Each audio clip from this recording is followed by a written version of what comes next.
Hello guys, welcome to our new blog. সবাই ভালো আছে আশা করি। এবার আমরা চলে এসেছি সাতকাউন থেকে পানাগড় রেল স্টেশনে। এবার আমরা বিগত 3 বছর ধরে একটা প্ল্যান ছিল যে আমরা দীঘা যাব।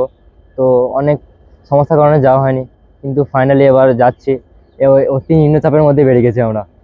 এবার এখান থেকে প্রথমে হাওড়া রেল স্টেশন যাব, তারপর সেখান থেকে দীঘা। আমরা ট্রেনে করে যাচ্ছি। আমার সাথে দেখতে থাকুন ব্লগ। এবার দীঘার সমস্ত দৃশ্যগুলো আমরা ভালো করে দেখাবো একদম একদম। আর সমস্ত যেমন কিরকম খরচা হচ্ছে, আমরা কিরকম রাইড চাপবো, কি খাবো না, সেগুলো সব ভিডিওর মধ্যে মেনশন থাকবে। আমরা ব্লগটা কন্টিনিউ করুন।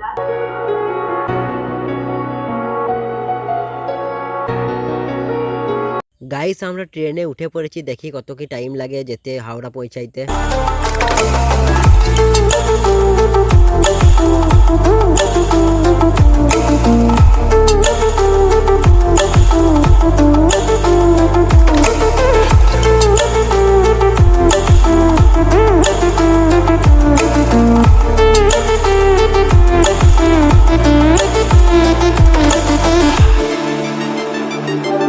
তো গাইস, আমরা চলে এসেছি হাওড়া স্টেশন। পানাগড় থেকে প্রায় 2.5 ঘন্টা থেকে 3 ঘন্টা লাগলো সময়, কিন্তু তাও এবার হাওড়া স্টেশনে এখন আছি আমরা।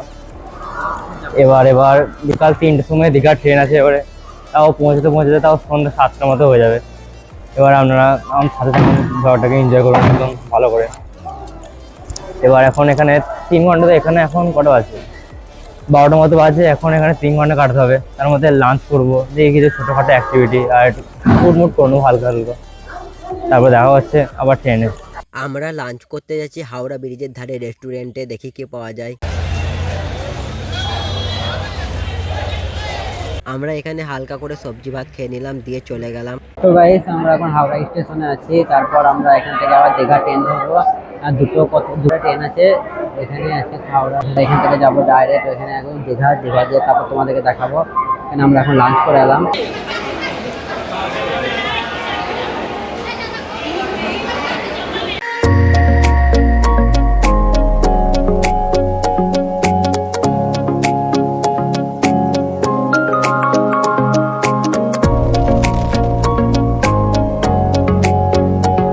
রাস্তার ধারে একটা তালা কিনলাম, দিয়ে ট্রলি ব্যাগটা লক করে দিলাম। গাইস ভিড় দেখো, এখানে চেন্নাই কেরালা এসব জায়গাতে ওরা যাবে, যারা কাজ করে তারা যাচ্ছে। তো ভিড় দেখো গাইস, একদম ফুল, একদম শেষ অব্দি প্রথম থেকে।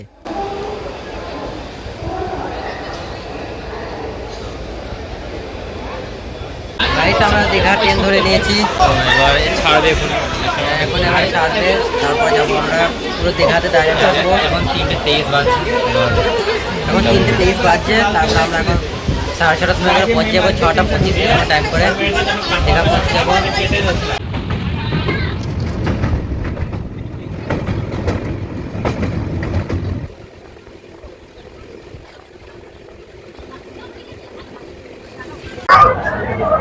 গাইস, ঘন্টার পর ঘন্টা অপেক্ষা করার পর ফাইনালি আমরা দীঘা পৌঁছে গেছি।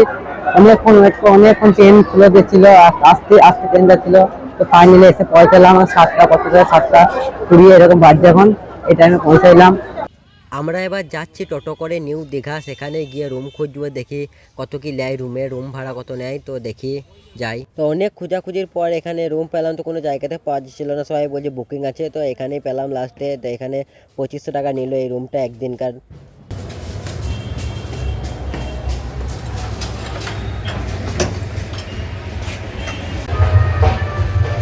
তো গাইস, অনেক খোঁজাখুঁজির পর আমরা হোটেল পেলাম, এবং সেখান থেকে ফ্রেশ হওয়ার পর এবারে আমরা ভাত খাওয়ার উদ্দেশ্যে এবার হোটেল খুঁজলাম। এবার দেখি সবাইকে ডেকে নিয়ে আসি, তারপরে খাবার খাবো এবারে। তো গাইস, আমরা ফ্রেশ হয়ে তারপর আমরা হোটেল গেলাম। এখানে হোটেলে খাবারের উদ্দেশ্যে যে কি খাবার পাওয়া যায় হোটেলে। তো আমরা খাবার এখানে পেলাম, সবাই মিলে আবার যাবো আমরা খেতে। কি করছেন কি করছেন? বাবা বাবা আমাকে বলে না। বলুন দীঘা কেমন লাগছে? দীঘা কেমন লাগছে? দীঘা কেমন লাগছে? বের করলেন? ভালো, দীঘা ভালো। হ্যাঁ, দীঘা ভালো। বাবা গাইস খাবার খেয়ে রাতে পানি খাওয়ার জন্য এখানে একটা পানির জার কিনে নিলাম। গাইস খাবার খেয়ে এসে অনেক ক্লান্ত, তো এখানে একটা লম্বা ঘুম দিয়ে দিলাম।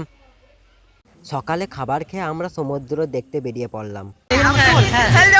তো গাইস আমরা যাচ্ছি এবার।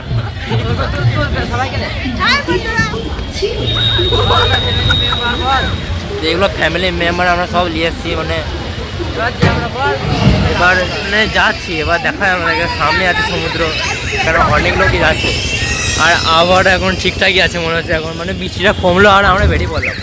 মানে আমরা ভাবলাম যে গুগলে দেখলাম যে রোদ রোদ হবে, কিন্তু আর সেটা অপেক্ষা করলাম না, আমরা দেখলাম যে বৃষ্টিটা যেই ছাড়লো বেরিয়ে পড়লাম আমরা এখানে। এবার এই সবাই যাচ্ছে, এবার চান করে ওদের সবাই যাচ্ছে, আমরা খালি পায়ে আছি। এরা সবাই জুতো বলিছে আমাকে জুতো কিনে যাচ্ছে আমরা ফাইনালি। মানে এটা আমরা 3 বছর ধরে প্ল্যান করছিলাম যে আমরা যাবো, কিন্তু যাওয়াই হয় না অনেক মানে পারিবারিক সমস্যার কারণের জন্য। এই নিয়ে হচ্ছে আমাদের ট্রিপ প্ল্যানার সবাই যে আমার লিয়ে গেছে একদম। এবার হাই করে দেন একবার, হাই করে দেন। আমার কেমন লাগে দেখা যায় বডি বিল্ডার, তোমরা সবাই জানো বস। তো গাইস দেখো মানে এটা চেহারা দেখো একবার, তাও একদম ঠিকঠাকই আছে, পুরো বডি বিল্ডার একদম। সামনে ওইটা দেখতে পাচ্ছেন না, দেখো এই হোটেল আর তার পাশে সমুদ্র, এখানে সমুদ্রটা প্রায় দেখা যাচ্ছে আর একটুখানি আছে, বেশি দূর নেই। আমরা যাচ্ছি এবারে, আর চলে পুরো বিশাল ডুবেই গেছে প্রায় এখন, মানে বৃষ্টি হয়েই যাচ্ছে সকাল থেকে। এদিকে কিছু দোকান ফোকান রয়েছে, আমরা কিছু খেলে খেতে পারবো না, এখানে কোনো খাবারের কোনো অভাব নেই, এখানে সব এখানে যা যাবতীয় জিনিস সামগ্রী, এখানে হাফ প্যান্ট থেকে শুরু করে একদম জাঙ্গিয়াং গেঞ্জি সব পেয়ে যাবে, কোনো চাপ নয়, একদম সবই আছে।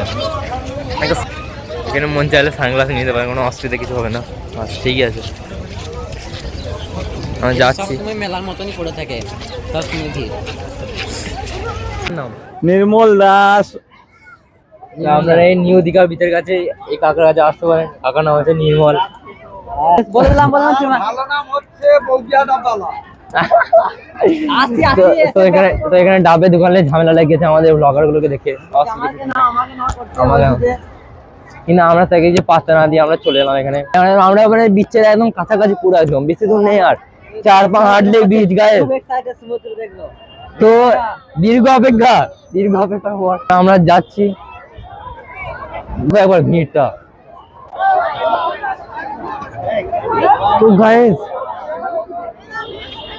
আমাদেরকে সিনটা দেখায় আমি, এই দেখো ওহো কি লাগছে গাইস। ফাইনালি আমরা পৌঁছে গেছি দীঘা।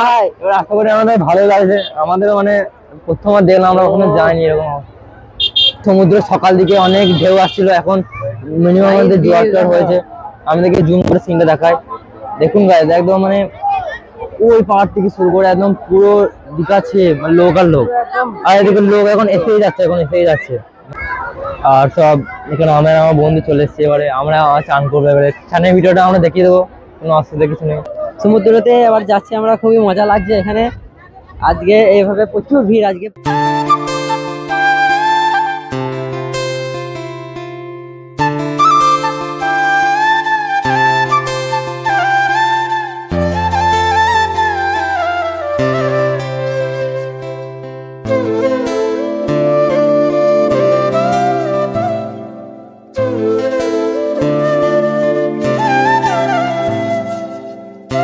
গাইস সমুদ্র এসেছি, বোটে না চাপলে হয়?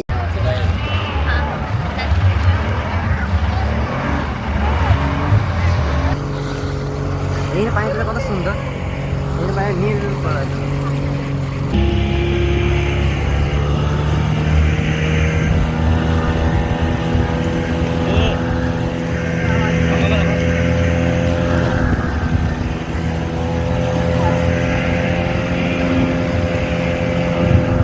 গাইস বোটে আমাকে খুব মজা লাগলো, দারুণ এনজয় হলো বোটের ওপরে। গাইস বোট থেকে নেমে দেখছি একটা সামুদ্রিক মাছ, দেখছি ও পাড়ের ওপরে লাফালাফি করছে, তা সেই মাছটাকে আমরা ছেড়ে দিয়ে আসি। গাইস এটা আমরা ছেড়ে দিচ্ছি পানিতে, সমুদ্রের ধারে চলে এসেছে এই মাছটা ভেসে।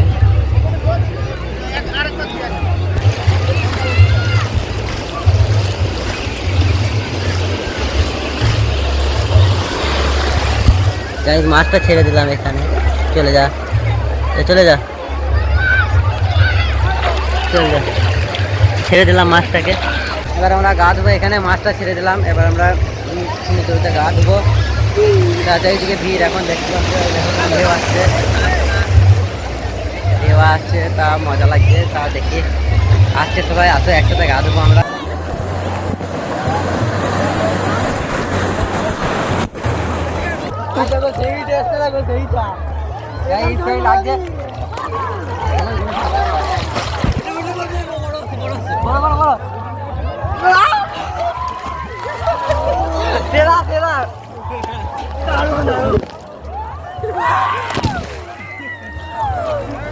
লাগছে গাইস, সেরা এনজয় হচ্ছে সমুদ্রতে। আমরা গা ধুছি, আমরা সবাই এখানে আছি, আমাদের ফ্যামিলি সবাই গা ধুতে ওরা আছে, কিন্তু দারুণ লাগছে গাইস। সূর্য উঠেছে, সেই লাগছে গাইস, সেরা এনজয়, সেরা একদম একদম মানে কম টাকার মধ্যে যদি সমুদ্র ঘুরতে যায়, এবার দীঘা ছাড়া কোনো আর কোনো বেশ একদম যাই। তো ফাইনালি গাইস দীঘাতে গাছ কমপ্লিট হয়ে গেল। এবার আমরা সবাই যাচ্ছি, আবার রুমে ফিরে যাচ্ছি। তাও এনজয়, মানে ভিডিওগুলো করতে পারতাম কিন্তু ওয়াটারপ্রুফ। আমরা সমুদ্রতে গা ধোয়ার পর এবার আমরা লাঞ্চ করতে যাচ্ছি। লাঞ্চ করে সমুদ্র ধারে আমরা লাঞ্চ করবো বসে। তারপর দেখি এখানে একটু ঘুরবো আমরা, বিকেলটা এখানে সমুদ্র উপভোগ করবো। তোমরা দেখো সমুদ্রটা, আর সমুদ্র দেখবো আমরা। তাই দেখি কে খাবার পাওয়া যায়, জায়গাটা দেখি কীরকম খাবার কি পাওয়া যায়। চলো দেখি। আমাদের এই ফ্যামিলি চললো সবাই লাঞ্চ করতে, একসাথে আমরা যাচ্ছি এক জায়গাতে বসে লাঞ্চ করব। আমাদের সাথে একসাথে গা দিচ্ছিল, এতক্ষণে এরা আসছে গা ধুয়ে, এতক্ষণ ধরে এরা গা ধুচ্ছিল। এই থেকে এখনও ভিড় দেখো, প্রচুর ভিড়, প্রচুর। এখন আবার রোদ করেছে গাইস, তখন মেঘলা আবহাওয়া ছিল, মেঘ পানি হচ্ছিল বৃষ্টি করে, এখন সূর্য উঠেছে। গাইস লাঞ্চ করে নিলাম, এবার আমরা একটু ঘুরি, দেখি কী কী বিক্রি করছে, ভালো দেখি চারিদিক কেমন লাগছে, দেখি ঘুরে। তোমরা দেখো কী আছে।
গাইস আমরা বসে বসে নাচাটা দেখছি সমুদ্রর, ভালো লাগছে দেখতে। সবাই গা ধুতে স্টিমারে চাপছে, কত সুন্দর। আর এখন প্রচুর ঢেউ হচ্ছে, আমরা যখন গা ধুলাম তখন এরকম এত ঢেউ ছিল না, এখন বেশি ঢেউ আসছে। দেখো আস্তে আস্তে বেশি ঢেউ বাড়ছে, নিয়ে সব কিছু আস্তে আস্তে গুটোইছে।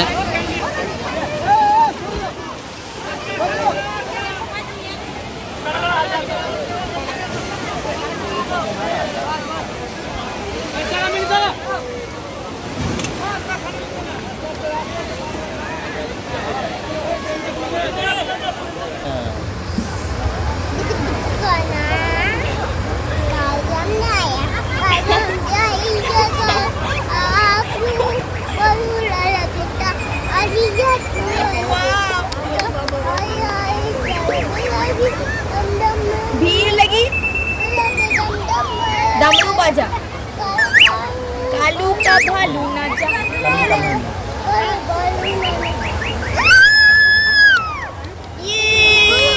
গাইস আমি এখন দীঘার মোহনায় আছি গাইস।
গাইস ফাইনালি আমাদের 3 দিনের দীঘার ট্যুর শেষ হয়ে গেছে। এবার আমরা বাড়ি যাচ্ছি, এখন ট্রেনে চাপলাম, এবার দেখা যাক কেমন কি টাইম লাগে বাড়ি যেতে। আর আমরা ট্রেনে মানে এত ভিড়, মানে আমরা কিছু জায়গায় পাইনি, আমরা বসে আছি নিচে, বসে আছি জানলাম গেটের সামনে বসে আছে। ভিড়ে ছাড়া যায় একদম, মানে এরকম ভিড়ের আশা করিনি যে হবে, কিছু করার নাই। দীঘা তো এখানে একটা পর্যটক কেন্দ্র, তাই জন্য এরকম হচ্ছে অবস্থা। গাইস তোমাদের দীঘা ভ্লগটা কেমন লাগলো, আর যারা দীঘা থেকে দেখো তারা কমেন্টে অবশ্যই জানাবে। তো ভ্লগটা এখানেই শেষ করলাম, টাটা।